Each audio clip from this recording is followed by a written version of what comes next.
Welcome to Linda's TV show. I greet you according to your time zone. If it is your first time of coming across this platform or seeing my face, my name is Linda and you are watching Linda's TV show. If you like what we are doing, kindly subscribe, put on your notification bell to all notification so that you'll be able to know when we upload a new video. My lovely people, always share these videos, always like and share. We go here, we react to all forms of videos, local, internet, especially what is happening in Nigeria and in Biafra land. I put a disclaimer that here in Linda's TV show, we do not promote misleading information, hate speech, violent or instigating war. We are to all forms of videos and we are here to inform, educate, enlighten us or the public about what is happening. Of course, I will always seize every opportunity to appreciate YouTube for creating this platform that we are using to disseminate this information to the members of the public. YouTube, in the last few days, because opinions have been expressed and heard, but there is a fact that is incorrectly pushed, portrayed, and has formed the basis for a lot of opinions on social media, which were not correct. Unfortunately, was pushed by Al Jazeera. So I thought I should just set the record straight. Al Jazeera invited me for the interview. I went. We had the interview. The interview was conducted on the 11th of February, almost a month ago, because they said that's their practice, but it was uploaded on the 5th of March. Okay. Usually, they said they will air it on their network before they upload. And that the network time for the airing, I think, is about 1 hour. So they don't usually air the full interview on the network, but that the full interview is always made available on YouTube online. Unfortunately, in our interview, it was not aired as was promised. And their excuse was that trending matters around Israel, Iran, and the US affected the airing. However, they went ahead and uploaded on YouTube, but I realized that they uploaded about 49 minutes of the interview. The interview was actually 1 hour, 19 minutes or thereabout. They edited out close to 20 minutes, and it is very important that the world asks them to publish the full video so they can see, including and why those things were edited out. That's the first one. The second one is, usually I've been in this media game for over 20 years, 23 or more.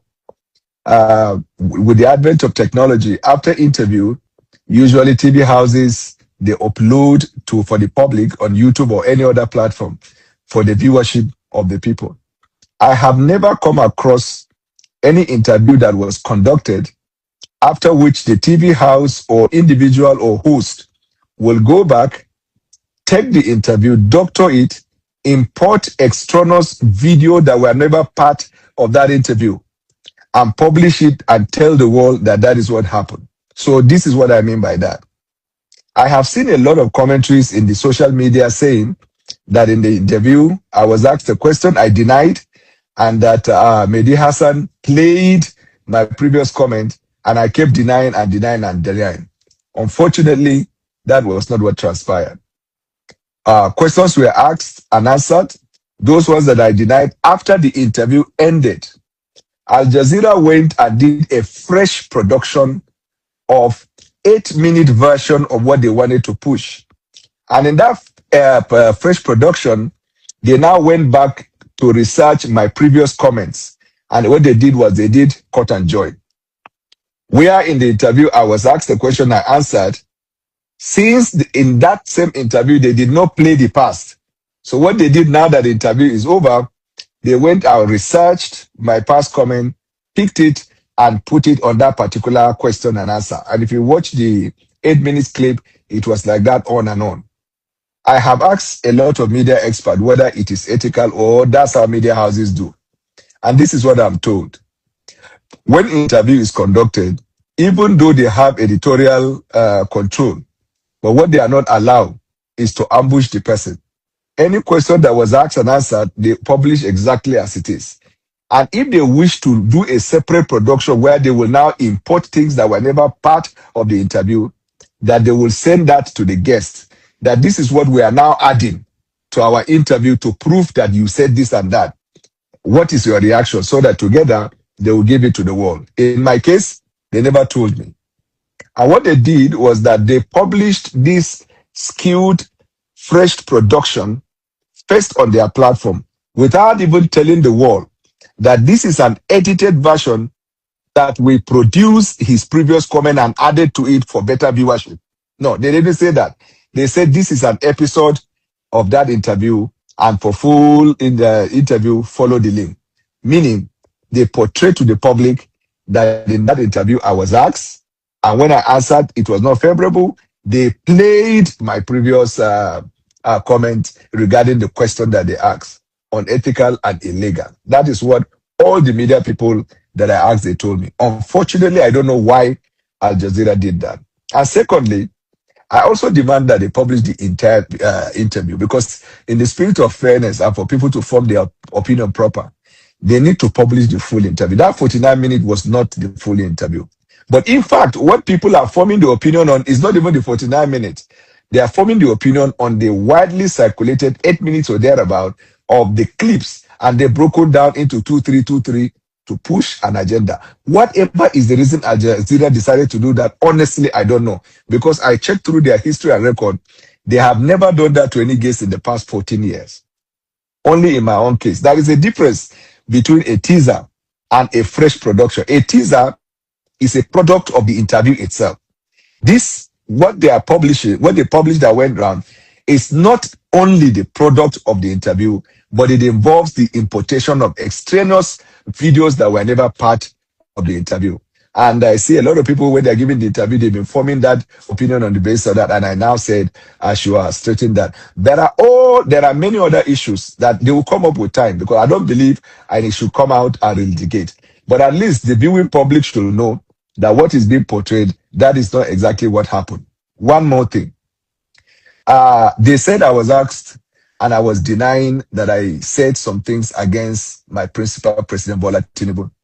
When the full production is released, you would see that for more than 8 to 15 minutes, wherein I was asked about the things I said about the president, I acknowledged those words. In fact, on one occasion, I even asked Mehdi, I said, this thing you said, when did I say it? He said, so period. Where was I then? He said, in the opposition. I asked him, what is the job of the opposition? He said, to oppose. I said, thank you for answering that. I went on and on and on and on. The later part of what he used that is circulated, where I was denying, some of the things were not in my recollection at the time. And some of them I deliberately did so because he did not quote me properly within that context. And if the quotation is not proper within the context, I will not accept them. For those ones that I said in the video, I own up to them, I acknowledge them, and I think for more than 1 year in Nigeria, that was litigated in the media houses where I acknowledge that I said that, but I said it in my capacity as an opposition. In fact, not just opposition, the spokesman of the opposition. That is what I was expected to do, nothing else. I was expected to demarcate the opposition, and I did that. And my principal, thankfully, right from the beginning, has said, those things do not matter. Go ahead and do the work that I ask you to do. Now, the agenda, because now I'm believing that there is an agenda that is pushed by Al Jazeera. Otherwise, I do not see the reason why you have to produce a separate clip and import the things that never happened in that interview and then tell the world it happened in that interview. I mean, it's a lie. And that's what I wanted to straighten. And that's why I said I should get the information across to you. As a matter of fact, that the reason I called you, I told you, if you remember, I said in your analysis, I overheard you saying the annoying part is that he was asked the question, he denied, he was presented with the facts, and then he was asked again, he kept denying, he should have acknowledged. So then I now said, in that interview, I was never played any video of my past. It was after the interview they went and did a separate production where they farm out these things in on the internet and then put them and projected to the public as if that was what transpired on that day. I want to ask you, so what steps are you going to take with Al Jazeera? Have you reached out to them? Are you having a conversation with them? If you say you were not properly represented, what steps are you going to take? I told them that the behind the scene apologies for one or two misconstruction is not what I want.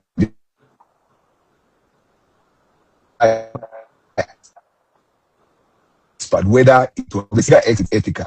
If it was unethical, very wrong, then there is a demand on Al Jazeera to straighten that because it has done uncalculable damage to my image. Even though as a person I'm not moved by that. I mean, I have a thick skin and I know the description of that job. And selling ice cream and being nice is not part of what I'm called to. There is no incumbent government anywhere in the world that is necessarily popular. Because the way democracy is viewed, the civil populace would always call their government to account. So there will never be a time where you will be called a fine boy when your job is to represent your principal.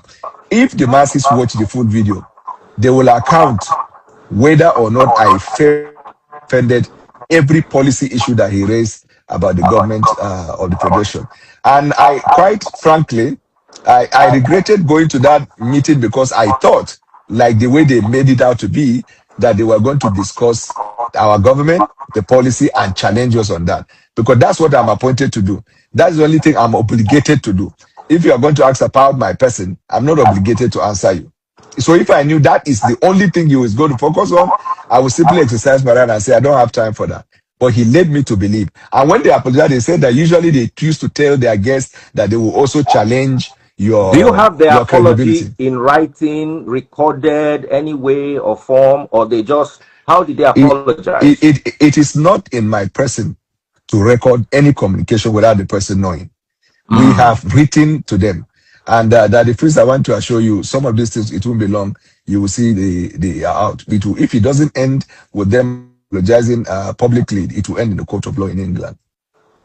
Okay. Thank you very much for that. Now, I want to ask you one more question. What is it that you wanted to say that you felt that Al Jazeera didn't allow you say? Is there a way you can put everything together in 5 minutes in your own words so we have a counter narrative to what was doctored? At least, we're live. I can't doctor this. Yeah, sure.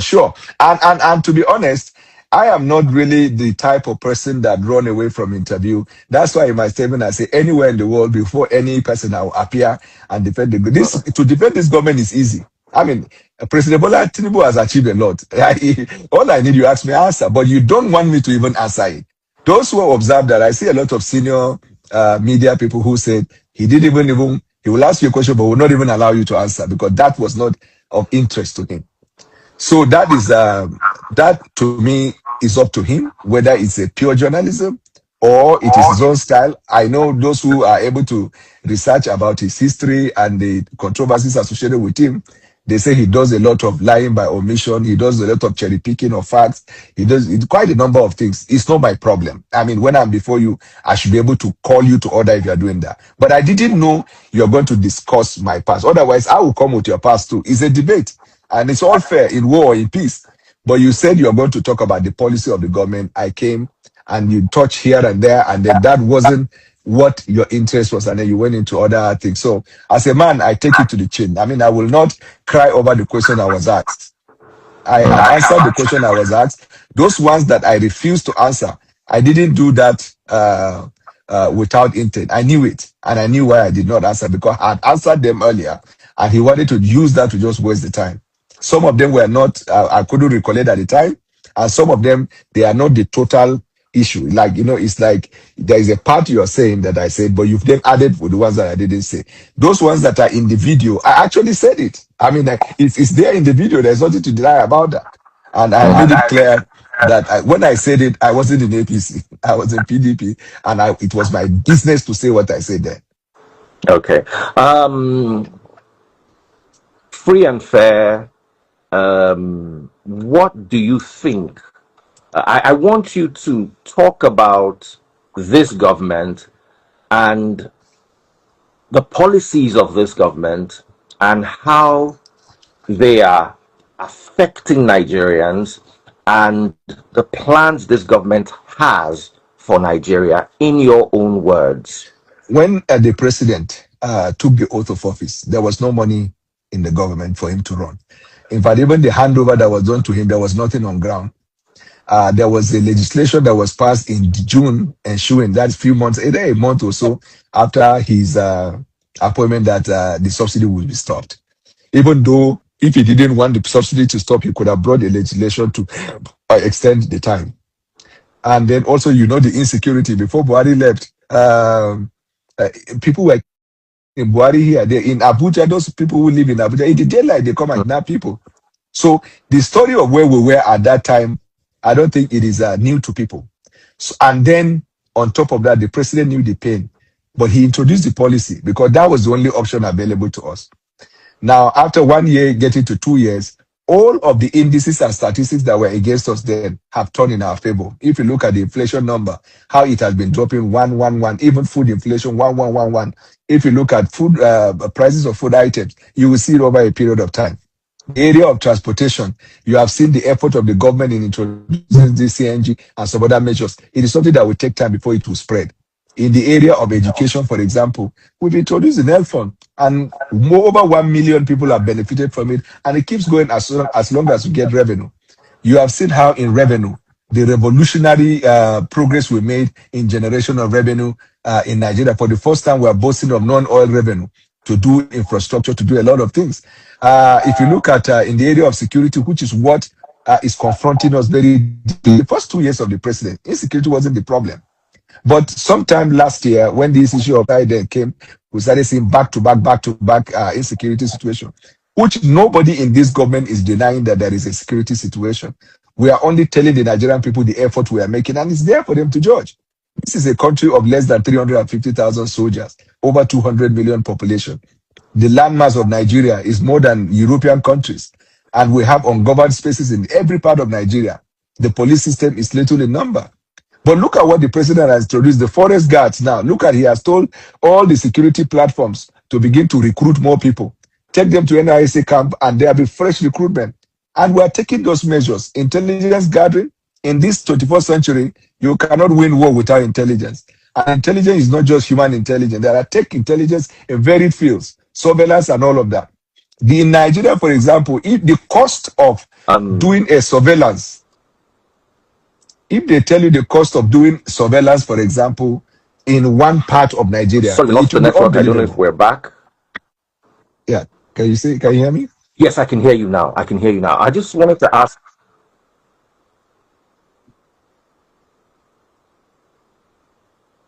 One you wholeheartedly. Yeah.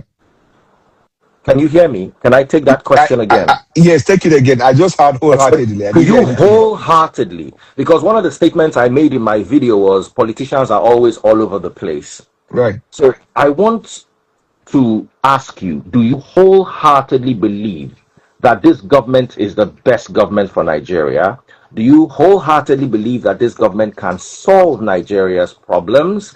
Do you believe that this government understands what the masses are going through? Let me be very honest with you. This government and President Bola Tinubu, the activities that led to the emergence as the president is what has created those bigotry and hatred all over Nigeria. For the first time in our history in 2023, we had major candidates coming from three major ethnic groups in Nigeria. So it polarized the election system. We have not recovered as a country. There are some people, their hatred for this president is not because of what he's doing or what he's not doing. They just hold their opinion, you can't change it. So we know that fact. And we know also the reality of what people are suffering. President gave an order to cut down the cost of government so you can focus on the people. I want to tell you with every degree of conviction, even if today, I am not, even if tomorrow morning I wake up and I'm not with Ashiwaju, either sacked or I leave, I still will maintain that now Ashiwaju has the best program for Nigeria. Now, those who say that his program are injurious, we have asked them to provide alternative. Let me be honest with you, Daddy Priest. This opposition for the past 2 years have not defined what their objective is and their mission. They have not provided alternative. They said we reformed the energy sector, that there's a better way we could have done that. They have asked them for 2 years now. 2 years. They have not answered. They say we plunge people into poverty because of the cash program we did. We asked them, okay, how could you have or would you have done? They have not been able to say. Ashiwaju Bola Ahmed Tinubu going to the election is the most experienced person in the. Atiku Abubakar is somebody I respected, right? In his campaign during that time, I said he was the best candidate because he had the experience of a vice president, and I said Ashiwaju was not better than him because Ashiwaju's highest experience was governorship. Now the turn, what is it they say that has flipped? He has the experience of a sitting president, and Atiku doesn't have the experience of a sitting president. Peter Obi doesn't have the experience of even a vice president. His highest experience is that of a governor. So who else again in the sphere? But even look at where they are now. They have not been able to even register members. Let's be honest, there is no opposition going to 2027. They will just look for crises. They will look for all manner of things. They are happy with 1 week of my issue, hoping that with that they are going to serenade themselves with some feeling of lullaby. But they will still wake up after this drama is ended and face one reality. Have they been able to come up with a proper agenda that is better than President Bola Tinubu? So yes, President Bola Tinubu is the best option, not because I'm working for him. Remember, after I visited him in January and close to 1 year before my appointment, I was all over defending his. Morning I am told, leave that seat. I am telling you that the freeze, unless somebody else emerge in our political climate, if it is the same human individual that I know right now, all looking for presidency, there is nobody that is going to be better than Ashiwaju Bola Ahmed Tinubu. And I'm being honest. Okay, you mentioned Peter Obi and you said he doesn't have the experience of even a vice president. Can that be counterproductive or counterintuitive for him? Or do you think sometimes fresh ideas may help, in your opinion, Yes. as we're fighting? Yeah, there are instances where, for example, an outsider who has never had experience in public service can come and change if he is a better leader with better leadership skill and he has a proper vision for the country. Yes, because if you see Donald Trump, when he became president, he was an outsider. Himself didn't even think he was going to win. He wanted to do a campaign, boost popularity, and improve his business. And his rhetoric sort of, rhyme with the frustration of the American people. And they went on his direction. All over the world, you have seen people who are outsider. I mean, real outsider, they come and they're able to reform. But they didn't just appear like a clap of thunder out of the blue sky. You hear their words, you see their conduct, and you say, this one get vision. Peter Obi does not have that. And let me be honest with you. Peter Obi right now, I'm not being critical. Peter Obi right now cannot boast of two people in his political trajectory that they will say, this is Peter Obi's protege, he raised the person. Let us even start from his Anambra. If you look at his campaign, did you see anybody that is part of his political evolution around him? So he doesn't even have what we call interpersonal human relations to be able to say you will gather people and then put them for the vision. Now, even the vision, what has he been talking about in 2023? He was just calling Malaysia. He has appeared on platforms where he was asking questions. In fact, his obedient people, they are criticizing me for appearing before the best debater in Nigeria. Peter Obi appeared before Zenasha, my sister Zenasha, in CNN. That lady was asking him questions like, you are feeding a baby with feeding bottle. He couldn't even answer. He couldn't answer anything. If you take Peter Obi to the answer now, he will come out probably on wheelchair. Because he doesn't have a coordinated vision for Nigeria. And I'm being honest with you. So what Peter Obi is banking on, I'm a Christian and I'm a pastor, and I will tell you what. When Peter was because at that time APC came up with Christian ticket and there was fear all over Nigeria coming from Buhari's administration where there were insecurity. So people felt Muslim ticket was going to be a problem for the Christian. So the sentiment of the Christian community was what he fed on. He was going to the program of Pastor Poju Oyemade. He went to my church winners. He was going all over the place, whipping religious sentiment. That was what gave him the numbers in 2023. I tell you that the priest, with the greatest respect, those pastors that supported him, I know couple of bishops that told me that they are not with him. He doesn't have a clear path and doesn't have a vision. Then in terms of the quality of what you want to produce for Nigeria, when Peter Obi goes to any place to do a borehole, what kind of borehole does Cape Mandate's borehole? When Peter, go to his organization and see the people he has recruited as staff. Is he paying them? You are as far as your vision can go. So you even if you are an outsider, you have never been a vice president. At least we should be able to see leadership, skill, quality, and clear vision. When you are saying this is what I will do, they ask him what will you do dealing with insecurity.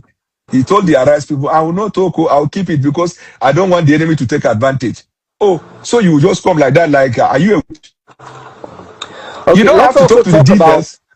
Let's also talk about Alhaji Atiku Abubakar. You worked for him, and at one point you believed in his policies. In 2027,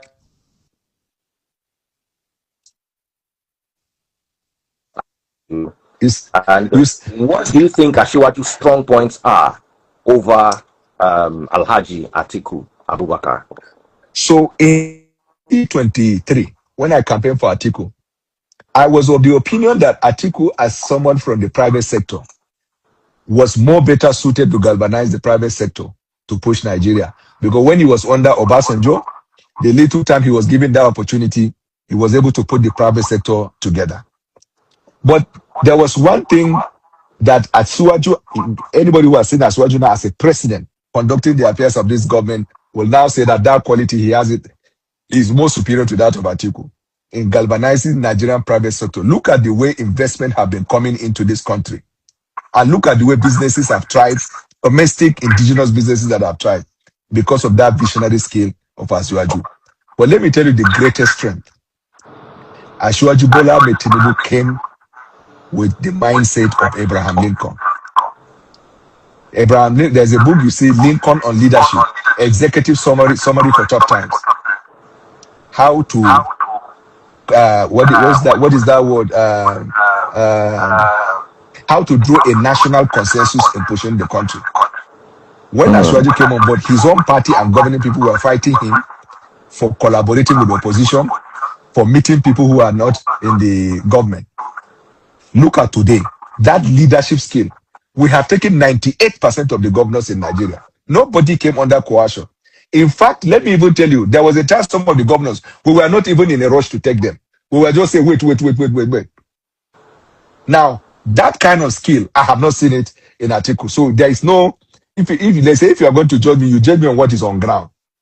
A man to come, and then before you know, 95% of the governors are on his side from the opposition. Leadership should be drawn by followership because your leadership is defined by your followership. Now, if you're a leader and everybody deserted you, there has to be a reason now. So that's two. The third one and the most important one, Ashiwaju has endured the toughest attack in this country without replying and without attacking people back. That is the surprising part. I have been in this country long enough to see government, how they use the EFCC to hunt enemies. Ashiwaju is not that type. In fact, it got to a point where the opposition now started breaking the law by their own words. Like there was a politician recently who said, I tap the voice of the National Security Advisor. Ashiwaju at that point say, I will go and defend him. He is facing the law on his own making. Like, for example, people say, Bola is being criticized for what he said. It says for our own making, so I don't hold it against people. I would never feel bad that anybody. In fact, most of the people who watched the full video have come back to me and say, you didn't even do bad though. It's just that we didn't watch the video. People will always have their opinion. So Ashiwaju has been able to demonstrate that over and above Atiku. But there is one last thing. Atiku Abubakar is a good man, right? And I work with him. He gave me the highest respect that one could deserve. Don't forget that I was not with him. I just left APC and he sought for me. The honor to look for you and say, come and work. Like these obedient people are abusing me. Their Oga has been looking for me to work for him. Even within this, even recently, have they not approached me? Meanwhile, so are you trying to say that Peter Obi approached you to work for him? In 2023, Peter Obi asked Obasanjo. Obasanjo called me. I was in London. President Obasanjo, I have to accord respect. President Obasanjo was in Hilton together with Dati, Peter Obi, and two other stakeholders. Papa Obasanjo called me. I picked the call. I didn't know who it was. So while he was talking, I said, "Who is that?" He said, "My name is President Obasanjo." I said, "Oh, Daddy, sorry." He said, "I'm calling you to come and join me in building a team." At that time, Baba Obasanjo was denying that he was behind Peter Obi's agenda. Peter Obi approached me to work for him, and I refused. Ambassador Omuche also was the person who was sent to begin the prep. And the day they called me, it was that man's phone that they used. So Peter Obi has sought for me. And now they are attacking. In fact, at that time, they thought I was going to go to Peter Obi because when you live on the ground of Muslim ticket, PDP at that time, the candidate was a Muslim. So they thought naturally, this guy is a bigot, he will go to a Christian candidate. And when I didn't go, then obedient people started abusing me. And those ones, I don't even react to them because there are a number of them have mental health issues. I can understand. Some of them work abroad and things have not been nice even abroad. So this is a therapeutic moment. Some of the things they do, look, go to the website of Kenya, South Africa and see how people engage. They don't engage that way we engage in Africa. Look at the people Peter Obi work with. Let Doyin Okupe. See how they treated him. Even Kenneth Okonkwo, who was Peter Obi's spokesman, didn't he leave him? Did that his vice presidential candidate? Are they on the same party? All the people around him, I know them. The people that even formed the concept of obedience are my friends. They're in England. I know how many times. Do you know this fellow? One, his name is Daniel, but they have Genje TV, and then the other one, what's his name? Mazi. Emezweke. Daniel and Emezweke. These are the guys that formed the obedient movement. They told me this. But those guys are more cerebral, not these social media Trojans.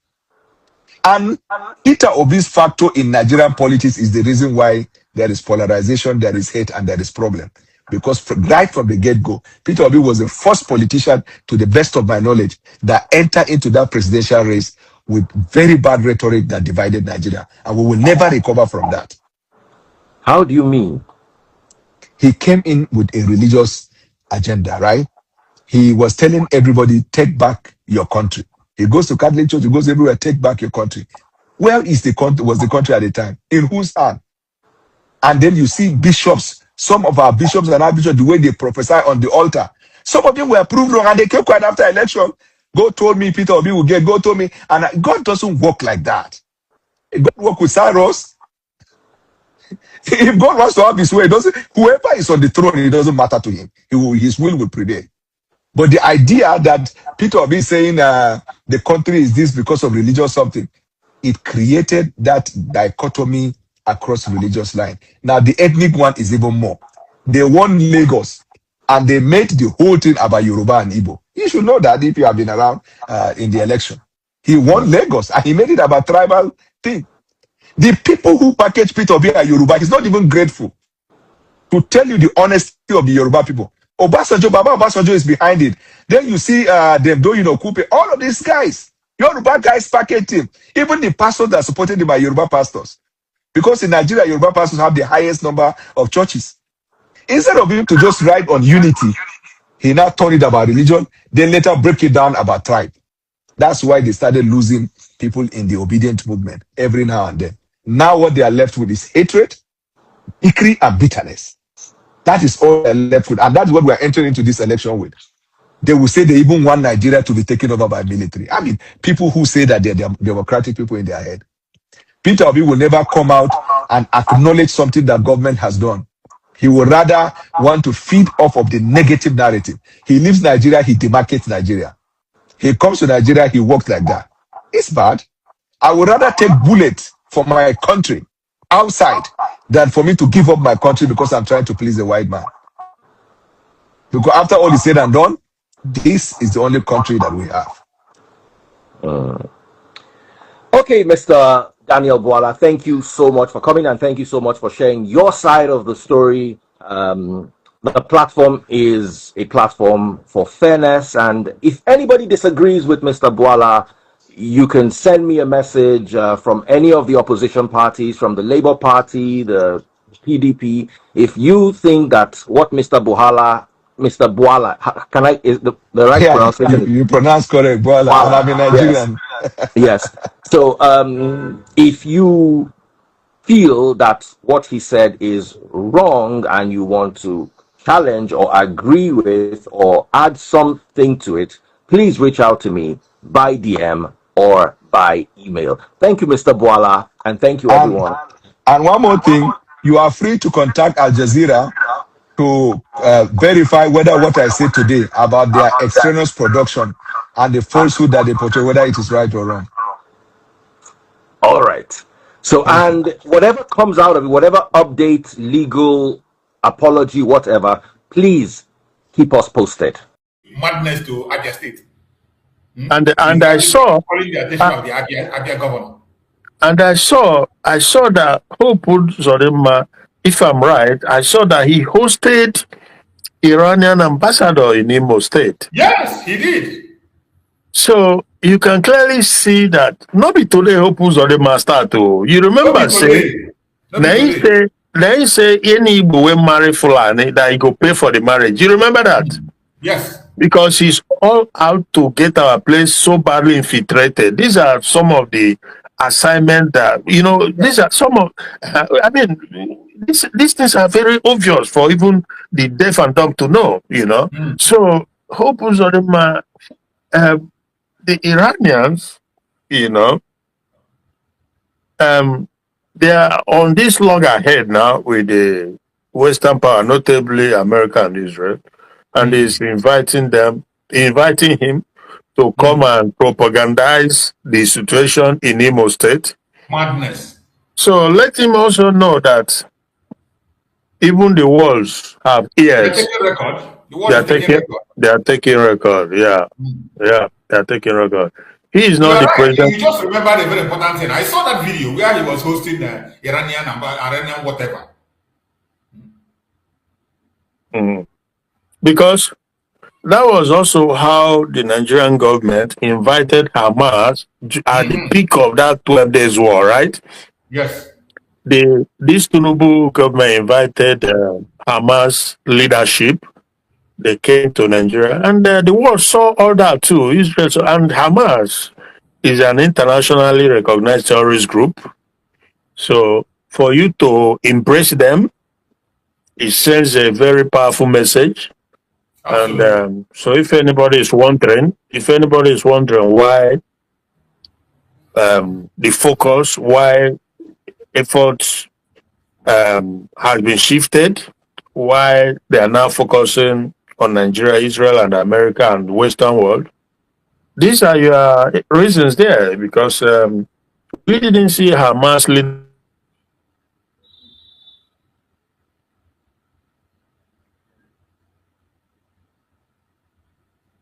I think your network is. So, go ahead. hello? Yeah, go ahead. I can hear Hello, you. Mazi? Yeah, I can hear you. Go ahead. So I said that there's no any other government leadership in Africa or even Western world that welcome Hamas, because Hamas is internationally recognized terrorist group. Only Nigerian government chooses to do that. And you ask yourself, why? Why? On what basis?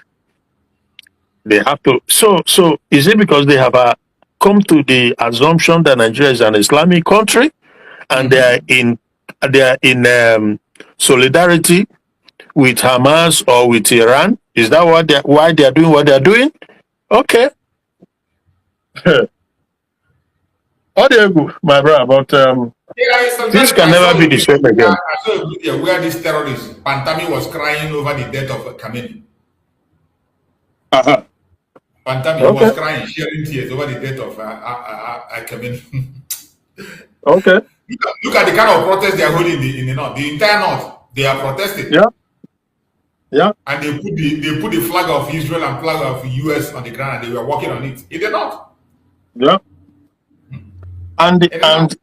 And immediately you see that begin to happen in any country, that country has invariably become an enemy.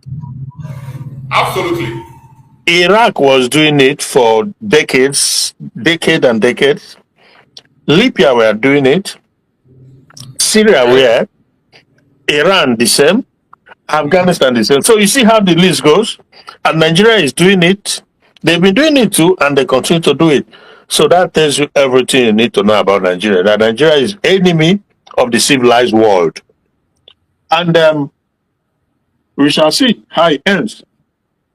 Oh, It's not going to end well. No matter what happens, it's not going to end well. for sure. My only worry is that we have a country where even the citizens are, I don't know how to describe Nigerian citizens. I don't know. Sometimes I begin to ask myself, what is even their interest? If you see, go to social media now, there are some of them, their own problem now is Igbo. Mazin Nandegan, Igbos. Ask me, what has Igbos done for them, done against them? Nothing. The only thing we did is that we said we don't want to be part of this madness that is happening in Nigeria. Yeah. We don't want this killing to be extended in our land. We want a situation where everybody can be able to defend themselves, be in a safe and sane country. Not in a country where you will see terrorists displaying ransom they collected from kidnap. Look at this picture now. Look at this. Look at this. In a sane country, can you ever see this kind of video in a sane country? Look at a terrorist. A terrorist showing the money they were paid as ransom in Ghana must go. A terrorist. Okay. And the funniest thing that the person that paid this ransom, they killed the man and still here they collect the ransom and made a video with the money. Okay. To show you the boldness of this terrorist in Nigeria. This is a terrorist, collected ransom, took the life of the person that paid the ransom, and went ahead on social media to look at they even have radio walking, talking they are using to communicate.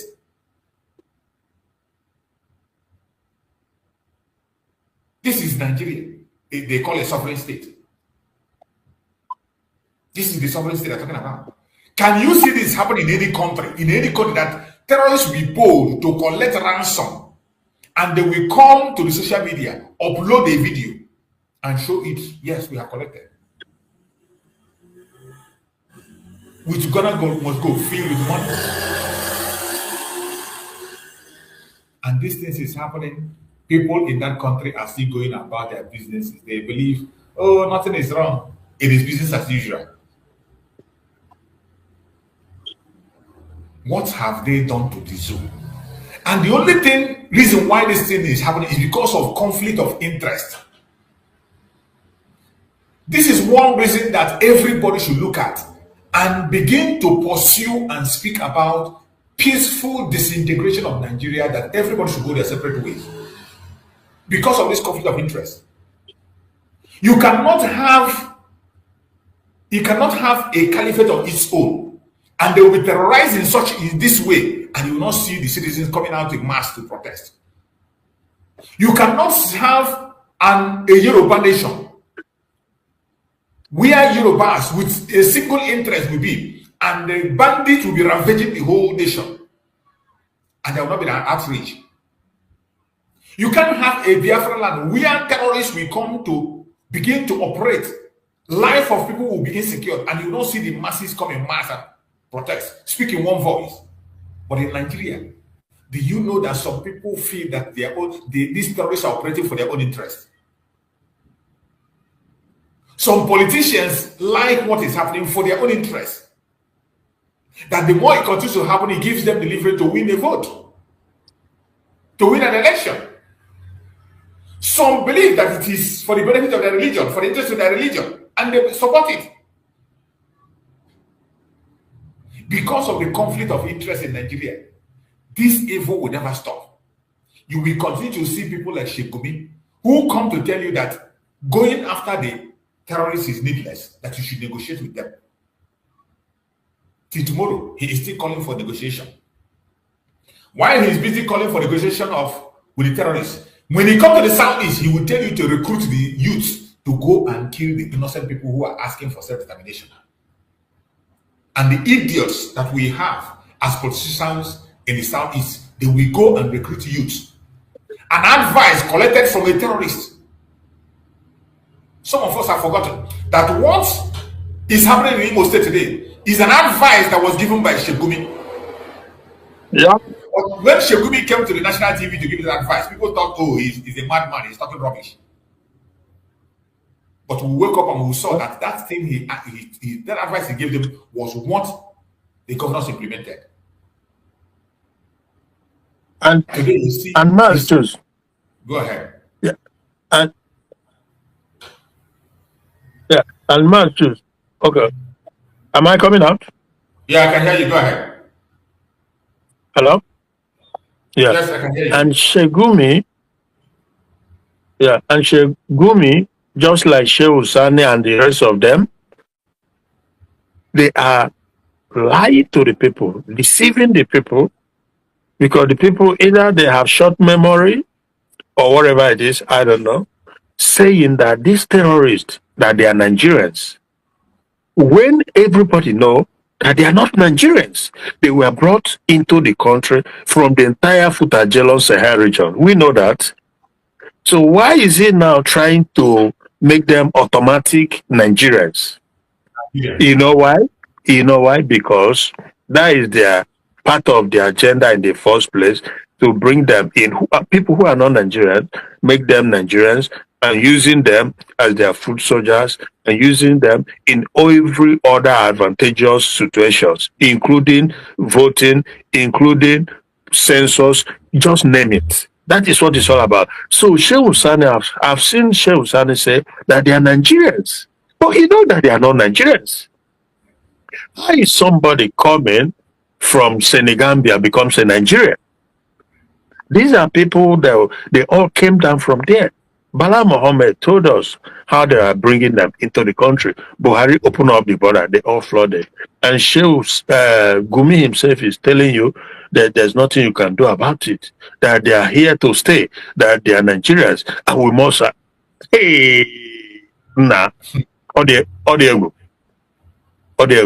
and nobody, not the government, not governors, politicians, or senators, none of the political whatever from any region comes out to challenge these people. That why are you imposing on the indigenous people who are not Nigerians?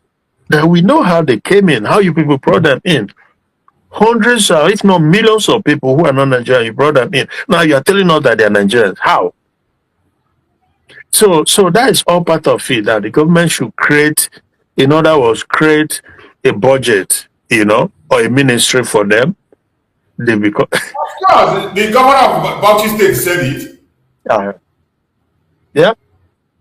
He said we all watch it in channel television, and when he was saying it, people thought it was a joke, right? Yeah.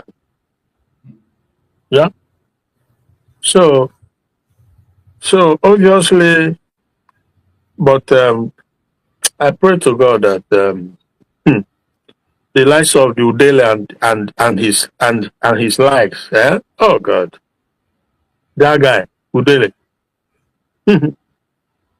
That's to tell you truly that not be everybody when say father be son, Yes, sir.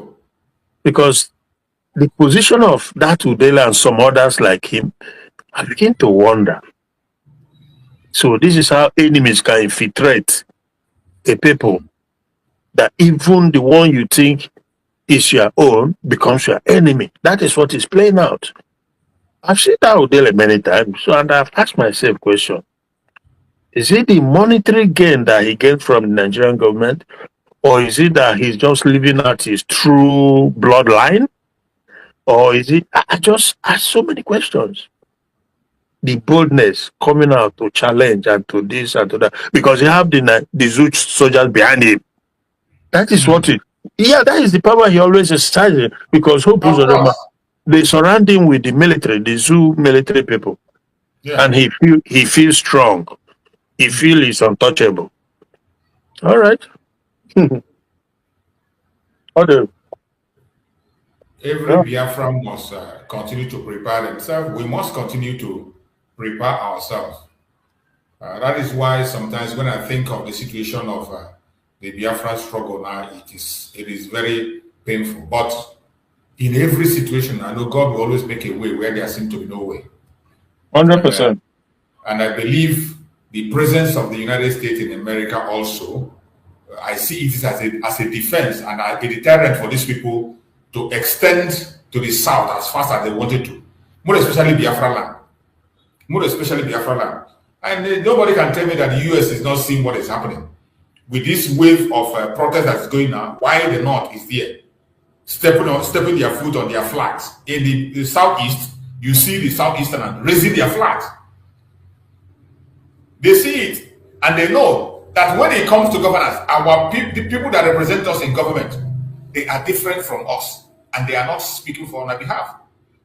And Mazichus, that is so important. You can't even emphasize it enough. For them, hello, Mazi? Yes, I can hear you. Yeah, I said it's important to stress that enough, more than enough, that these people you see in Alibo, Biafra in general, the so-called leaders there, they are not a representative or representation of the people. Far from it. So it's important. It's important that every Biafra, wherever you are, continue to stress it. Even though I believe by now they must know how the system works, how the system was able to infiltrate and get these criminal impostors to be our leaders. I believe they should know that because they are smart enough to know. But we must continue to stress it, to talk about it, to let them know that this is what you see going on. That when you see Chukuma Soludo, who bears the name Chukuma Soludo, that he's not working for the interest of the people, neither is he working for the interest of the civilized Western Christian nation that want a peaceful coexistence. These things are important to portray before the world. That what Sukuma Soludo and the rest like him, what they are doing is to accommodate the caliphate with their zealousness, irreligious zealousness. That is what it's all about. The Hopus of the Mats who welcome the Janjaweed terrorist soldiers in our land, welcome Islamic, Iranian ambassador, all these things they do, they are not doing it at the interest of the people, but to satisfy the Janjaweed master. So like you just said it now, it's very important that people continue to hammer on this, even though, like I said, we expect them to know, we expect Israel to know. Like when Bianco Ono was, running around as usual, Yes. It's important that Israel and America and the rest, they recognize the fact that they are not doing us. Absolutely not. They were just being used. Their vulnerability, one way or the other, was exploited by the Janjaweed government. So these things are very vital, very important. Because again, why do I say that? Is that a lot of people have said to me, even here in Europe, a lot of people have said, yeah, but usually it's your representative, their political elite should be the one this that. I said no. Well, if it works for you in one country like that, it's not gonna work for everybody like that because every place is unique. For us.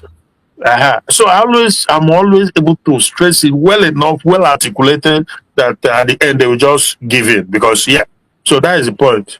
What do you do, my brother? What do you? Yeah, it's very important because that is why most times we say we don't want to participate in the election.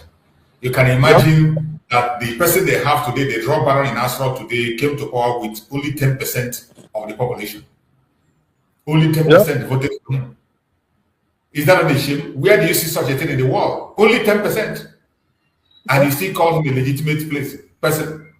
Even the world know that even the 10% they are talking about, he got it through fraud. Yeah. Nobody voted for him. People have lost faith in whatever they call election in Nigeria. People have lost faith. And the Biafrans have walked away completely. Everybody they have as a representative in Biafra land is handpicked. Handpicked. 100%.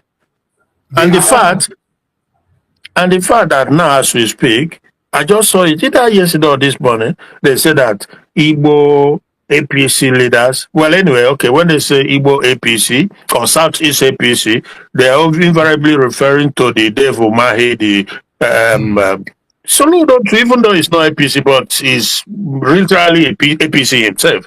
And who's on the man? They use him to silence Abba. Did you hear about exactly. That? So they've now come out to endorse Turubu for next year. I don't know if you're aware, right? I mean, Of course, I've had them. They Hello? have done it. You know, they have endorsed him a long time before now. Okay, all right. So that also is one of the things to really notify the world. You know, like we were just saying that these guys, they were all handpicked. They are not representative of the people. Absolutely not. You know, so and we know how it came about. It's very easy to explain. It's just Yeah. so easy to explain what is going on. So people out there, they should be able to explain it to the world. That when you see Hopos or the Madi Soludos, they are not there for the people. And why they will not advocate for either um, Biafra actualization or even regionalism, they will not even advocate for that. They will not advocate for nothing, absolutely nothing, because the caliphate that owns them doesn't want it. Even the state police that Tunubu is trying to deceive the people about, it's a ruse. These things are all rules. Because few weeks ago they were pushing, say state police, state police. Janjaweed doesn't want Where did that. the state police today? Janjaweed doesn't want that, you know, because And it's not going to happen. It's not going to happen. He just said it just to calm people down. bro, you know, the Janjaweed, apart from the fact that Shetima, because Shetima is one of the leaders of the Janjaweed, he was Of the course. one who said restructured my foot. Now, Yes. but apart from that, for the Janjaweed, anything that we decentralized, anything in the country, anything that we decentralize, anything in Nigeria, both military, police, revenue in the form of restructuring, whatever, anything that will decentralize anything is inimical to the Janjaweed. Inimical is just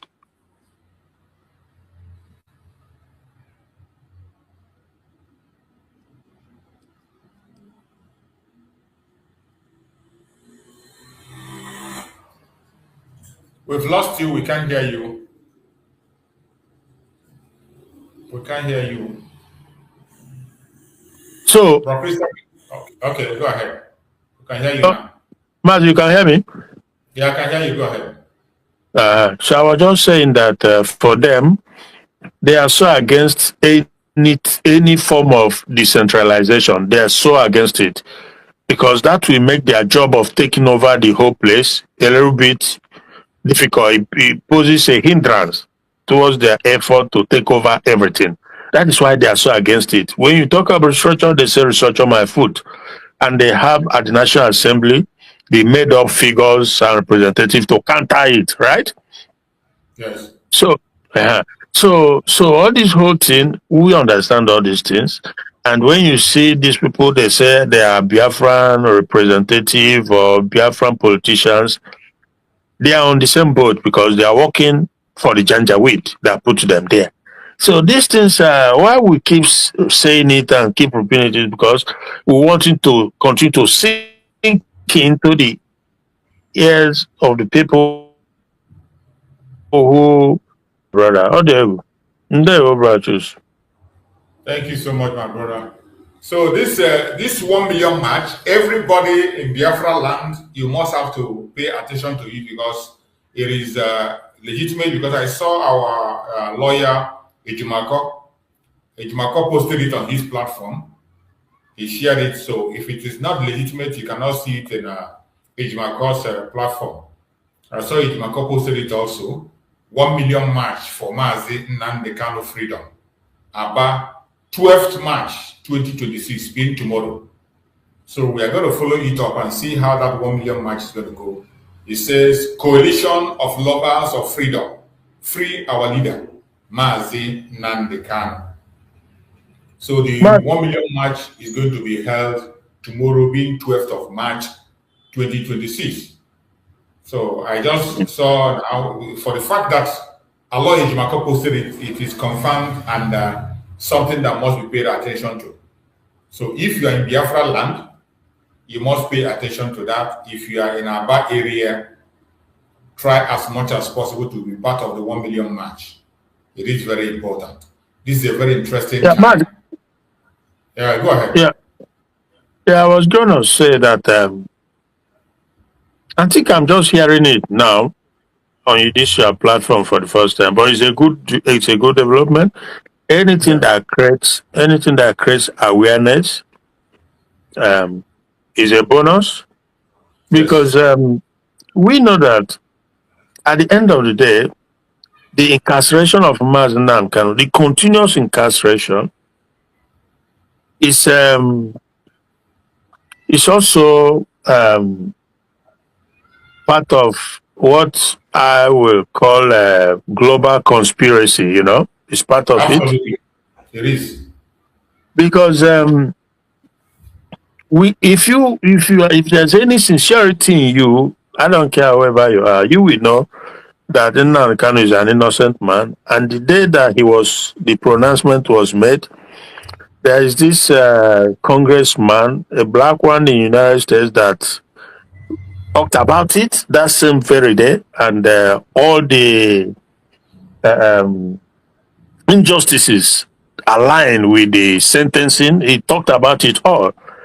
So, but the global conspiracy aspect of it is one, the the silence of the global world, notably the United Nations, because since ever they've been on it, they've talked about it, they've demanded, but they take no steps further, right, to enforce it or to do anything about it, not in the form of sanction, but they just say it verbally, and that is part of the global conspiracy. And we also know that if the United States government comes out or has come out to say that this man is an innocent man, he should be set free, he will be set free. That I can guarantee you. Hello? Yes, go ahead, my brother. Yeah. So if President Trump had come in to add it, as part of the condition, or if he has made a declaration that this man is being unjustly incarcerated, he will be let go. I can 100% guarantee you, because the Supreme Court in Nigeria sentenced Sunday Jackson to death, but Trump stepped on it, made a pronouncement, and he was set free. Right? Yes. So the march, this Aba march, is a good thing because it's part of making the argument and part of bringing it to world attention. So it's a good thing. Yes. But that global conspiracy against Biafra is undeniable. Anybody who doesn't know that, it doesn't know anything. And maybe we get there at some point when justice will be done, because justice is what has been denied Biafrans forever. Justice has been denied Biafrans, and we know who is responsible for that. We understand the global power play that have prevented it and continue to prevent it, but let's just continue to do our best. We've not. I don't know if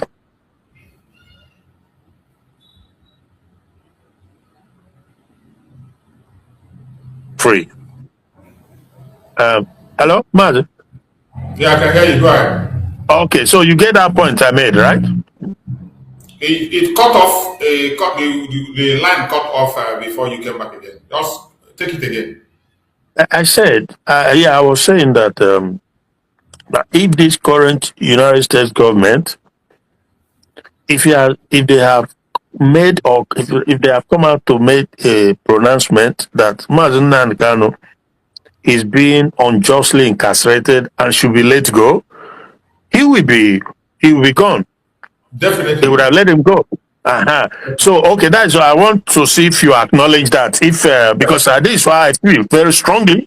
I feel very strongly that that would have been done. But maybe this where I use the the caveat now, that it could be that the global part of that global conspiracy, that is what has prevented or has not allowed that to happen. And again, because probably we don't have enough push, in the corridor of power in US to make that happen. But it's well, we are not relying solely on human or anything. We're just doing our best, and who comes in, who helps. But at the end of the day, Chukwuka Abiyama is the ultimate power. So, but we continue to make effort. So that's why I said I endorse wholeheartedly the march in Aba, right? And anything that brings publicity to it is a good one. Yeah, definitely. I believe in the case of that pronunciation you're talking about, I strongly believe we get there. And by the way, now I think we are approaching the appeal of Mazen Nandekam is going to happen. When? I'm not sure about the date yet. I think it's supposed to be this month. From some information, some say this month and some say this, but I'm still following to hear from Aloy Ejimako. Whenever it comes, I think Aloy Ejimako is going to post it. I've not seen it on his platform. So when the date comes, that appeal also, someone can say maybe the United States is waiting to hear their final conclusion since they still have a petition of appeal.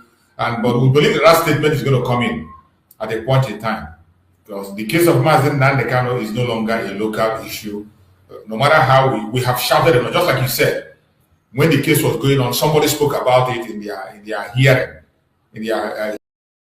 Hello, my wonderful people. As we have finished watching this interesting video, please, I want to see your comment, your contribution, your opinion in the comment section. Like I said earlier, let us do it constructively. Tell me what you think about this video that you have just watched, and also about the platform. If you haven't subscribed, what are you waiting for? Please remember to subscribe, put on your notification bell, share this video, and remain blessed.